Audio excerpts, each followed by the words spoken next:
A continuación los dejo con el doctor Simón Escoffier, quien es doctor en Sociología de la Universidad de Oxford. Trabaja además como investigador del Instituto Chileno de Estudios Municipales de la Universidad Autónoma de Chile. Sus líneas de investigación son democracia y movimiento social.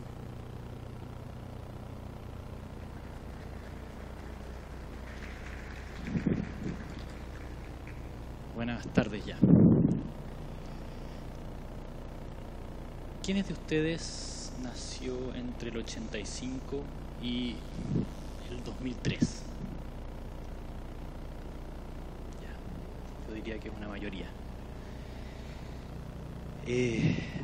Hoy en día la composición de los movimientos sociales en el mundo es parecida a este auditorio. La gran mayoría de la gente está en esa generación que hemos escuchado muchas veces en los medios de comunicación, que se llama los millennials. Lo que yo les voy a contar hoy día y lo que quiero conversar con ustedes es sobre la politización hoy. Y especialmente les voy a contar sobre el rol que tienen los millennials, tanto en la politización mundial, porque estamos viviendo una ola de movilización en diferentes partes del mundo, en casi todo el mundo, como en Chile. Vivimos en un mundo que tiene desafíos que no tienen parangón histórico.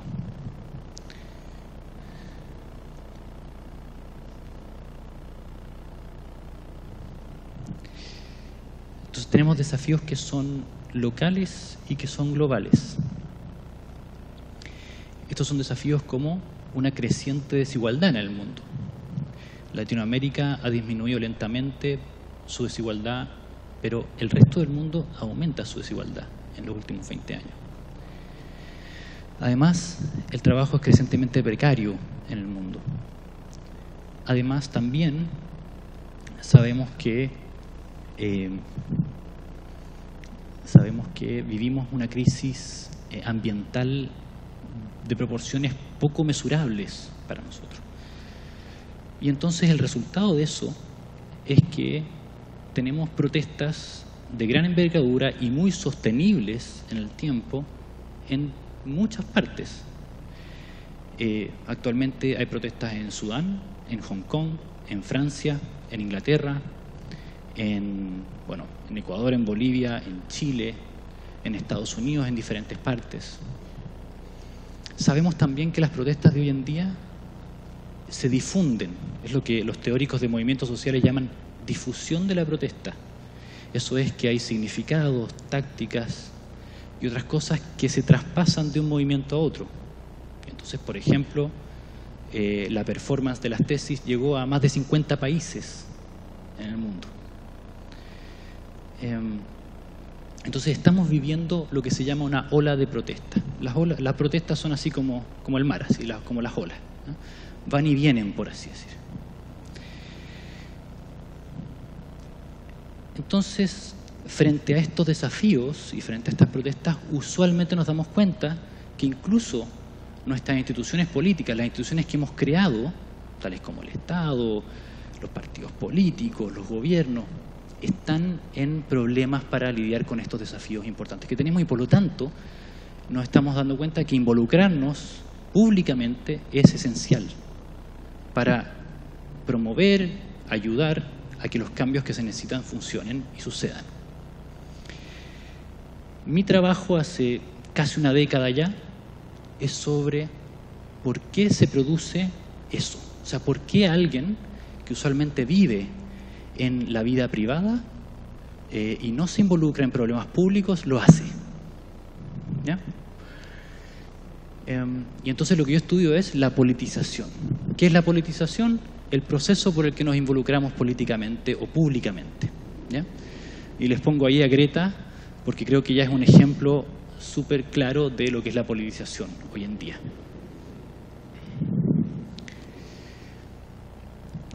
Entonces, les voy a contar sobre qué significa la politización. El tipo de protesta, el tipo de involucramiento público para promover cambio social ha cambiado fundamentalmente en los últimos 40 años en el mundo, globalmente. Usualmente el tipo de movimientos, el tipo de organizaciones que nosotros veíamos como centrales en este tipo de involucramiento eran los sindicatos en los años 60, 70. Eran organizaciones con estructuras bien claras, definidas incluso en normas tanto internas como externas. Y el tipo de protesta que existía en ese tiempo ha cambiado fundamentalmente.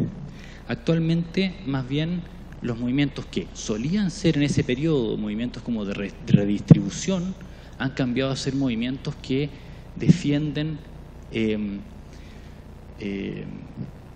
reconocimiento identitario de sus causas, ¿ya?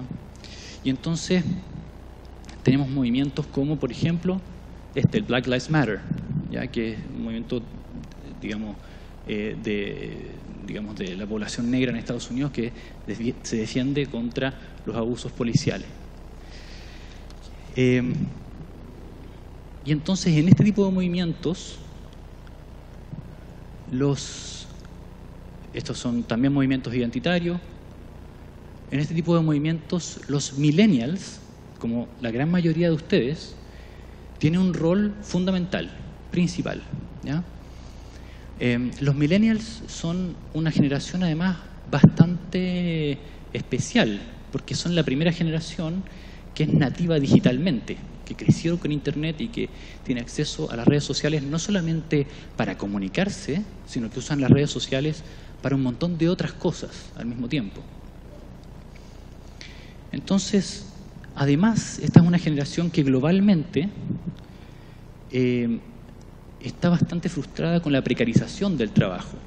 Ya encontrar trabajo, mantenerse en un trabajo no es lo mismo que para sus padres, que ellos entraban en un trabajo y hacían carrera en esa empresa o en esa compañía o en esa institución. Ellos tienen que moverse, los salarios tienden a mantenerse iguales mientras los precios aumentan, los precios de la vida aumentan en todo el mundo. Y además la experiencia de agruparse, de agruparse colectivamente, para estas personas es mucho más diversa de lo que fue décadas atrás. Entonces ahora la experiencia de la movilización o de la organización es interseccional, por así decir. O sea, convive diversidad de género, diversidad de clase y otro tipo de diversidades en las mismas organizaciones. Esto es en Hong Kong. Aquí ustedes ven el tipo de juventud que se está organizando. Usualmente, además, estas son juventudes que tienen, digo usualmente porque a lo mejor no en todos los países es así, pero en la gran mayoría de los países, sobre todo en Occidente, es una generación altamente educada, que tienen casi todos han accedido a la universidad, por ejemplo, y están muy informados y tienen mucha educación. Y entonces hay algunos movimientos que son más como insiders o outsiders, digámoslo así, o sea que tienen exclusión histórica. Por ejemplo, el movimiento afroamericano en Estados Unidos tiene una historia de exclusión social, pero hay otros movimientos como el movimiento climático, que no es exactamente grupos que han sido excluidos toda su vida, digamos, o que han sido excluidos en la historia, sino que más bien son personas que se mueven para cambiar las políticas climáticas. Entonces, ¿qué es lo que podemos decir sobre Chile en este contexto? Chile tiene diferentes olas de movilización también en los últimos 40 años, o en los últimos 50 años. Entonces, previo al golpe de Estado tenemos alta movilización. Durante el primer periodo de la dictadura la movilización, la organización social disminuye. Y después, durante los 80, hay un auge de la movilización, todo esto hiperdescrito por la literatura académica, y esta movilización disminuye en los años 90, pero vuelve a tomar mucha fuerza desde inicios de los 2000. Y desde inicios de los 2000 lo que vemos es justamente una presencia juvenil fuerte en la movilización social, y nuevos valores sociales y políticos que están representados por estos movimientos sociales. Este es un gráfico que proviene de un artículo académico, pero que se publicó en el último informe de desarrollo humano de las Naciones Unidas del 2019, y que indica el abandono de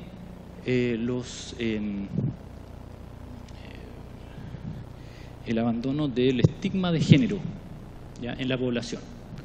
Y si ustedes se dan cuenta, Chile, yo lo subrayé ahí con amarillo para que lo identificáramos fácilmente, está liderando, tanto en el caso de los hombres como en el caso de las... Bueno, en el caso de los hombres está liderando el cambio en esta área a nivel mundial.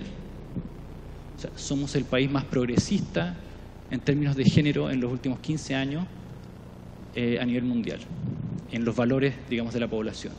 Y para las mujeres somos el segundo país después de Holanda. Entonces uno se podría preguntar cómo se adaptan instituciones políticas a un cambio de valores tan fuerte en la población, ¿no? Y entonces los movimientos sociales están expresando este cambio de valores.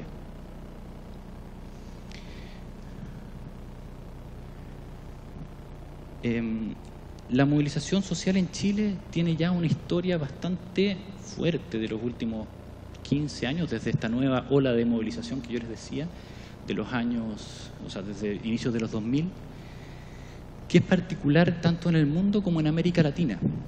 O sea, ¿cuáles son las particularidades de lo que nosotros estamos viendo acá?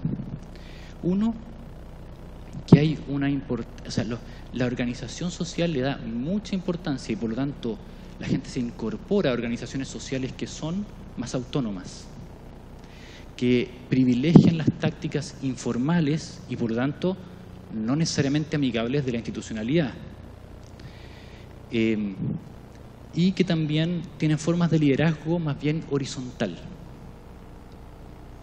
Esto tiene algunas similitudes con algunas partes de con algunos movimientos de otras partes del mundo, pero todas estas características juntas realmente yo no las conozco en ningún otro país, ¿ya?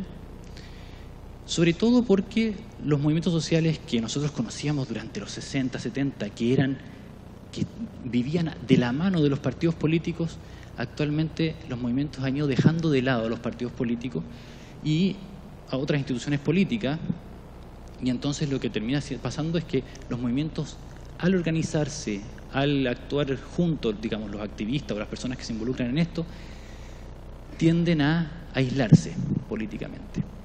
Y obviamente tener impacto de esa manera es más difícil, es un impacto más, digamos, más desafiante, ¿ya?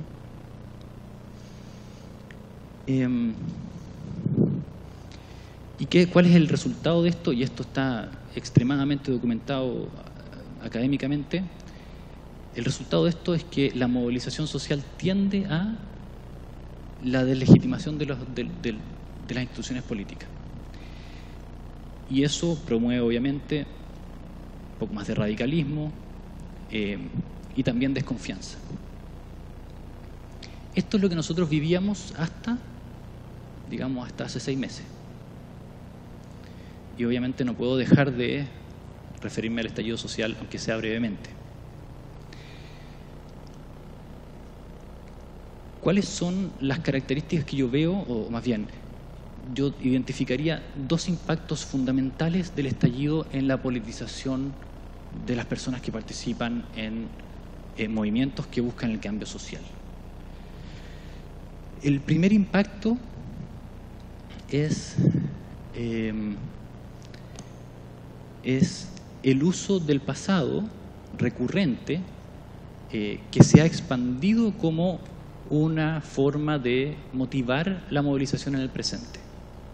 Eso quiere decir usar escenas, frases, ideas propias del pasado para motivar la movilización ahora y hacer que otras personas se unan a las marchas, etc. Y apoyen además la movilización. Entonces lo que estamos viviendo es que muchas veces la gente dice cosas como que, bueno, aquí esta es una imagen también, pero, por ejemplo, cosas como estas: somos los nietos de los que nunca pudiste desaparecer. Son frases muy fuertes, pero que hacen referencia al pasado para motivar en el presente, si se fijan. Además, tenemos medios de comunicación, redes sociales, que han sido muy activas en producir algo que los teóricos llaman conmensurabilidad experiencial. Eso es que vemos que activistas, organizaciones dicen algo y nosotros tenemos la oportunidad de verlo directamente. Entonces vemos que personas dicen que hay saqueos y nosotros podemos verlo directamente en nuestro celular, ¿verdad? Esa conmensurabilidad experiencial es siempre promueve mucho la movilización de otras personas porque le da urgencia a la movilización. Y sobre todo este tipo de frases, este tipo de alusiones del pasado, le da mucha urgencia a la movilización. ¿Cuál es la otra característica, o más bien el otro impacto que ha tenido este estallido en la forma de polarización que tenemos?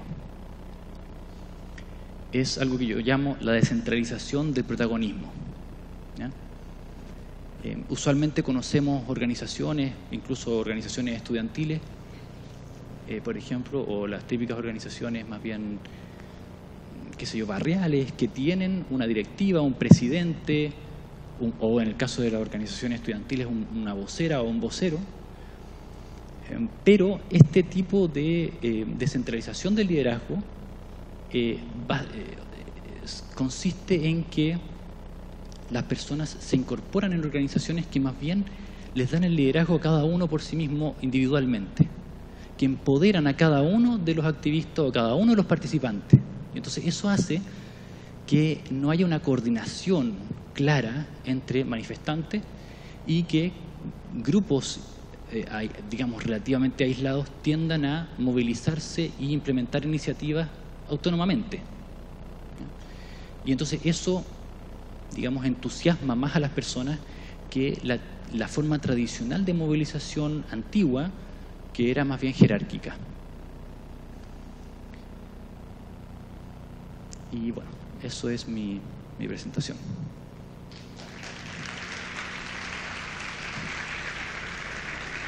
Gracias, muchas gracias.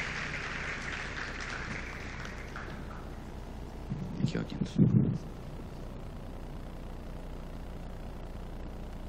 Bueno, dentro de la reflexión de los movimientos sociales está no solamente la forma en la que han ido cambiando, sino que también la forma en que se estudian. Ya no se estudian movimientos sociales con demandas únicas en un sistema clásico en el que eran ciertas demandas, una caja negra en la que ocurría algo y ciertos resultados que pasan a partir de eso. En ese sentido me gustaría si el doctor Escoffier podría reflexionar sobre cómo ha cambiado también las demandas que se generan a partir de los movimientos sociales, entendiendo que tenemos una teoría postmaterialista que nos dice que en la medida en que los sujetos, una vez que suplen sus necesidades básicas, van hacia temas que son postmateriales, las agendas verdes, las agendas de cambio climático y todo lo que él además presentó, que suponen desafíos no solamente a nivel global, sino que también desafíos a nivel local. ¿Cómo cambia o cómo varía el estudio o el rol que tenemos nosotros como investigadores también desde las demandas que se estudian en el pasado hacia las demandas que se estudian ahora? Muchas gracias. Creo que, bueno, obviamente no puedo tomarme mucho tiempo para esto, pero creo que la respuesta inicial al menos es pensar que las demandas de los movimientos no son solamente demandas de redistribución y de cambios en políticas públicas, sino que también son demandas de reconocimiento. Reconocer, o sea, darnos cuenta de eso tiene la implicancia de que nos damos cuenta de que muchas veces estos movimientos que a veces parecen como bastante narcisistas y que quieren organizarse, movilizarse con propósitos que no parecen claros o alcanzables, parte de lo que ellos buscan es simplemente la oportunidad de tener un rol y una centralidad política en una sociedad, ¿ya? Y además, muchas veces incluso simplemente tener la libertad de manifestarse. Eso. Agradecemos la presentación del doctor Escoffier y vamos con la